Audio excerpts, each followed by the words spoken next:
ঈদের ছুটিতে বাড়ির পানে দলে দলে ছুটছে ঘরমুখো মানুষ, তাই দিনের মতো রাতেও মহাসড়কগুলোতে বেড়েছে যাত্রীদের চাপ।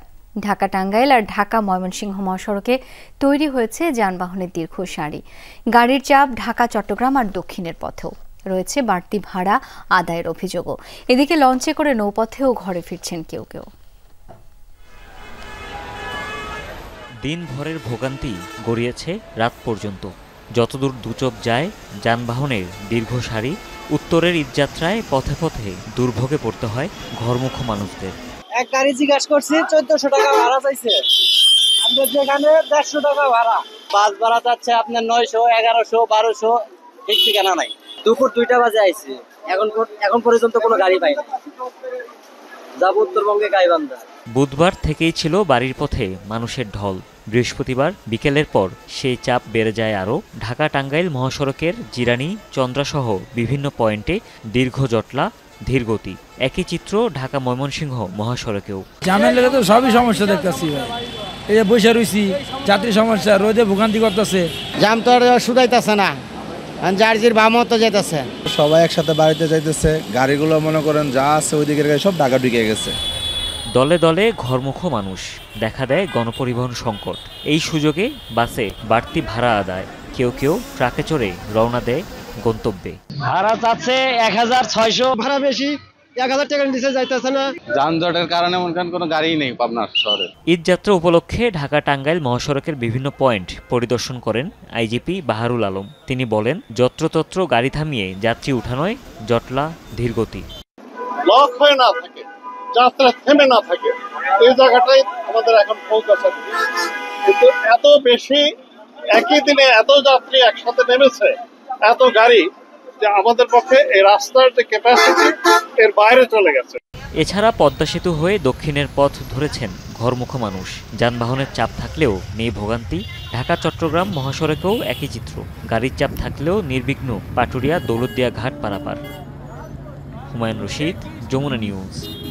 দর্শক, ঈদযাত্রার খবর রাখছেন আমার সহকর্মীরা। শুরুতেই যেতে চাই ঢাকা বিমানবন্দর রেল স্টেশনে। সেখানে রয়েছেন সহকর্মী তানভীর মৌসুম।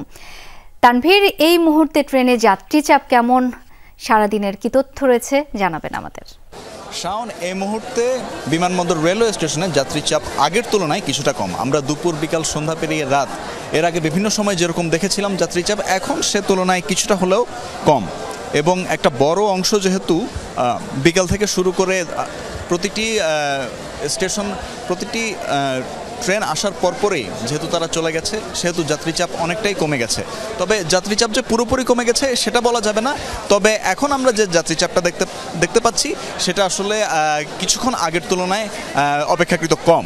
এবং এর পিছনে আরেকটি কারণ হচ্ছে যে উত্তরবঙ্গের যেহেতু বেশ কিছু ট্রেন ছেড়ে চলে গেছে, এবং এখানে দেখা যায় উত্তরবঙ্গের আমরা দেখতে পেয়েছি যেমন এর আগে চিলাহাটি এক্সপ্রেসের একটি ট্রেন, সেটি আসতে 2 ঘন্টা দেরি করেছিল।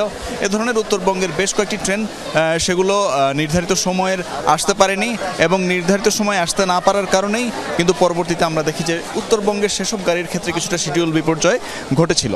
এবং সেটির জন্যই মূলত আমরা দেখি যে একটা বড় অংশ তখন এখানে আমরা দেখেছি যে তারা আসলে এই বিমানবন্দর রেলওয়ে স্টেশনেই ছিল। কিন্তু প্রত্যেকবার এক একটি ট্রেন আসার পর কিন্তু যাত্রীর সংখ্যা কমতে শুরু করে, এবং আমরা দেখতে পাই যে আসলে এখন যে অবস্থা, এখন কিন্তু বলা যায় আগের তুলনায় বেশ কিছুটা কম। তবে উত্তরবঙ্গ ছাড়া আরও অন্যান্য যেসব এলাকার ট্রেনগুলো ছেড়ে যাচ্ছে, নোয়াখালী, চট্টগ্রাম এবং সিলেটের, সেগুলো মোটামুটি যাত্রীরা বলছেন যে সময় মতোই ছেড়ে যাচ্ছে। কিছুটা বিলম্ব হলেও সেটা আসলে ঈদের কারণে হচ্ছে।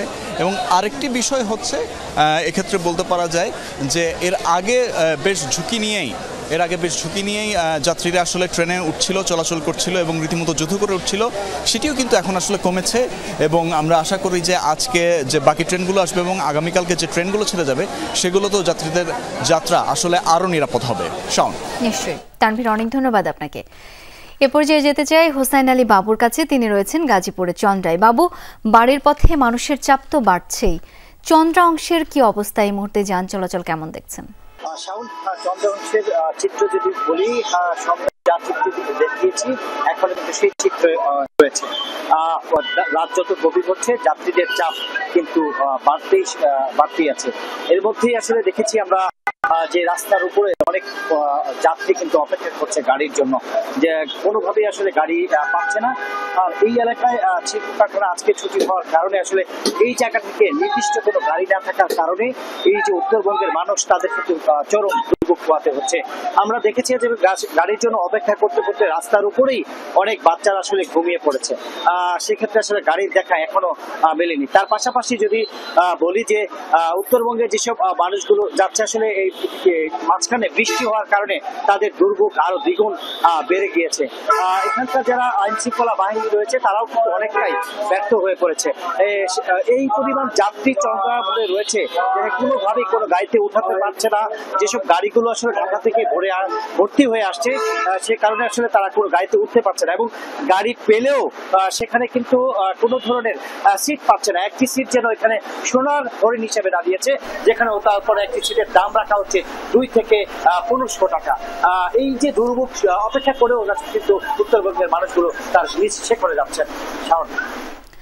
বাবু, ধন্যবাদ আপনাকে।